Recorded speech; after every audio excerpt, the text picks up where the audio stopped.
Ooh, okay. So, I'm going to film basically a day of kind of hanging out. We're going to eat together. We're going to live together.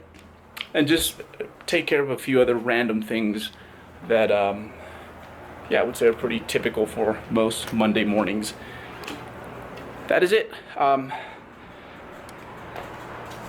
Let's get some food in. That's probably the first thing that needs to happen. And I know that, yeah, people find it interesting. And I think what ends up happening at the end is once you see what people eat, you're like, it's no different than me. I'm doing it right. Hardly ever do you get something from these videos where you're like, oh wow, I don't do that, I should do that. Usually it's like, we're all kind of one and the same. If Alberto came over to my house, we'd be able to feed him properly. Alright, so first meal of the day.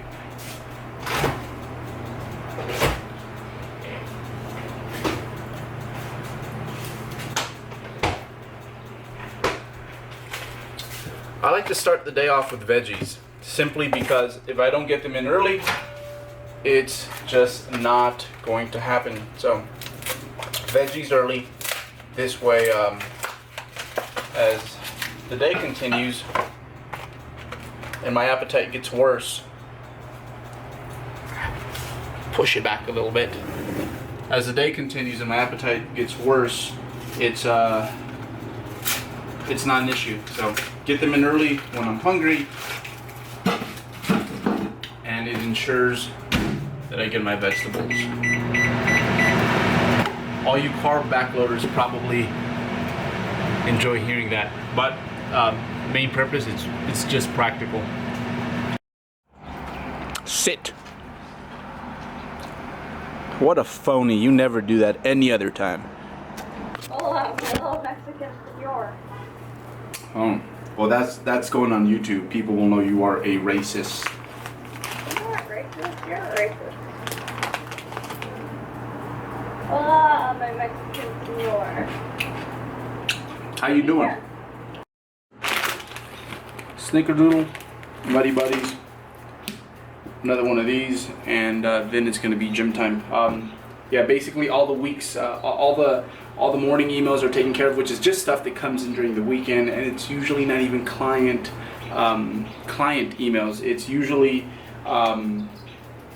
like just random things that, like, do you want to be on this podcast, that podcast? Do you want to try this product, that product? I got an offer for some like Tupperware, this bag that carries Tupperware, and it's like, dude, did you even do your research? Like, I'm the last person that would ever need one of those. But just often there's some pretty good stuff. So I'm just gonna eat this last run through of it's mostly Excel work, some loose strings when it comes to some programming, and then gonna hit the gym so I can come back, clean up, because Liana comes back into town tomorrow. I have a guest coming in on Thursday, and I need to clean up, or I'll get in trouble. So yeah, gonna take care of this, and I think I'll probably see you guys in the gym in a sec here. Hey, I took pre-workout today. I needed the pre-workout. Just the most horrible night's sleep. Skipping today was not an option. It would have made the rest of my week just more crowded and difficult. So had to get in there today. A little caffeine to kickstart things. My opinion on pre-workouts, I know it's going to be probably mentioned in the comment section at some point, is I think there's nothing wrong with them per se, especially if they can help you over time just have more consistent performance and yeah, just overall perform better. But I think one thing, especially my pre-workout addicts out there, is that it can get some people into the mode where today is, the day. Today's the day I get in some mess, right? When in reality, I think instead of looking at our training as like, oh, today was a good day, today was a bad day, step back and look at the whole training block. And, depending on where you're at, are you a beginner, intermediate, more advanced lifter? Let that decide whether this training system worked or whether your efforts were up to your own standard, right?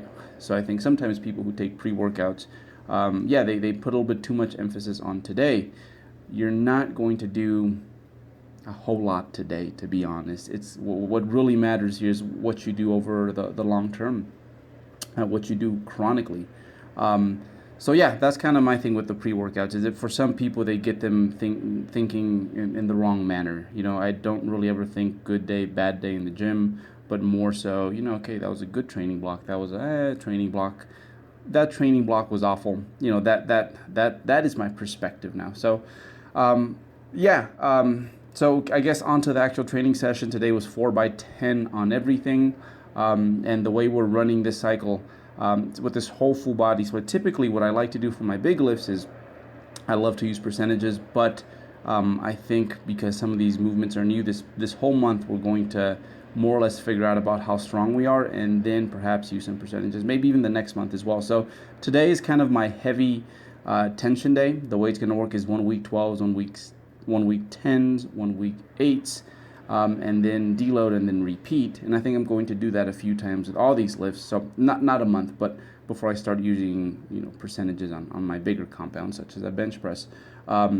We'll get into why my feet are up in a sec. And then once I'm like, okay, I need to be a little bit more strategic about how I wave my loads, then we'll get into something more percentage based.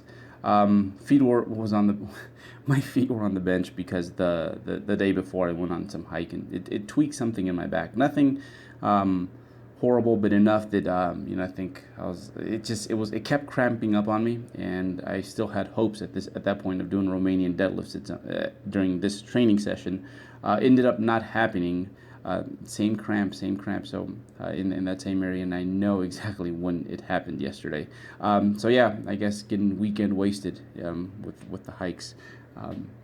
Just made today a little bit more difficult. So yeah, my feet were up on the bench because when I put my feet down and used the slight arch that I do bench with, just was not feeling too great there.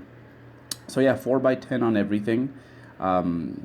Including this leg press, including curls, which you're about to see in a sec here. So this is what day 1 looks like of this new training day. Day 2 is working between the 12 and 15 rep range, and then check this out. And then the next day is going to be working in the 15 to 20 rep range, and hitting body parts 4 times a week. So that is a plan for now. Just been enjoying it, and still not completely sure as to how I'm going to structure these next few weeks, but it's going to be, one day in the 8 to 12, one day in the 12 to 15, one day in the 15 to 20, and of course, depending on what I have that day, that's going to some extent dictate what movement I do. So like my 15 to 20 is probably going to be a leg extension and not a leg press. So we'll see. You guys will see as we go along. Still a little bit of uncertainty in my mind, but the full body thing has been just a blast. And training sessions are actually faster than I thought they would be. I think mostly because the loads are lighter, so it's like one acclimation set, if that, and then straight to work. So this is what I had to do instead of Romanian deadlifts. I did single leg back extensions, and they feel the way they look. To close up this day, I think what we're going to do is we did breakfast, we did lunch / pre-workout.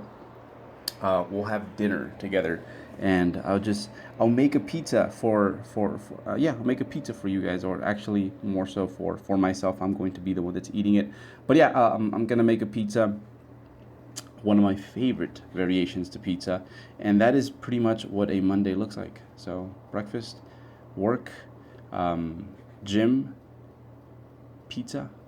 Very simple, very straightforward. However, pretty often when I do post a picture of a pizza on, you can see the bump through this thing. Wow. Or maybe I got stung by a wasp today, and I don't want to be anyone's entertainment. Post a picture of my pizzas on Instagram. They just get a lot of likes and thumbs up and questions about how I make my pizza, and that's what I'm going to do for you guys today. I'm going to show you guys how to make my pizza. I have no idea where my intake is at for the day. Someone out there's going to be crafty and probably add everything up. If you did add everything up, for your information, there's a bag of Quest chips that I ate prior to coming here, right after my workout. So include those. Put it down in the comment section and yeah, shock me. So yeah, let's make a pizza, and I'll weigh the stuff out so that you macro calculators, you macro counters that count other people's macros, so that yeah, you guys are satisfied and your needs are met. Okay, this is the dough of choice. Let me turn on the light for you guys. This is the dough of choice. We will use 9 ounces. Told you guys we're gonna use 9 ounces. There we go. Just to confirm. Oh, there we go. For all you non-believers out there. Oh, 10 now. It was not, there we go. Okay, that works out. Cornmeal instead of all-purpose flour. I've done better, but it has been a while. Instead of tomato sauce, I like barbecue. So that's about 3 servings of that thing right there. Not as spicy as the label would suggest. 3 of these light cheese strings. And so this is what we do with them. Now we fold the dough over. It's gonna look even better once it's out of the oven. We'll add some cheese on this and then come right back. So 5 of these. Yeah, that was 4 of these. So 450. About say about 14 minutes. Here comes the bride.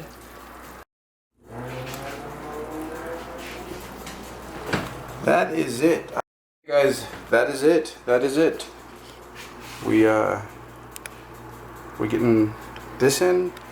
Probably have a couple handfuls of fruit. And that is going to be, I guess, a day of eating-ish. I'm pretty sure I underate today. But hey, there's always tomorrow, right? Yeah, I'll leave it there, guys. Appreciate you guys tuning in. And dude, this is just right.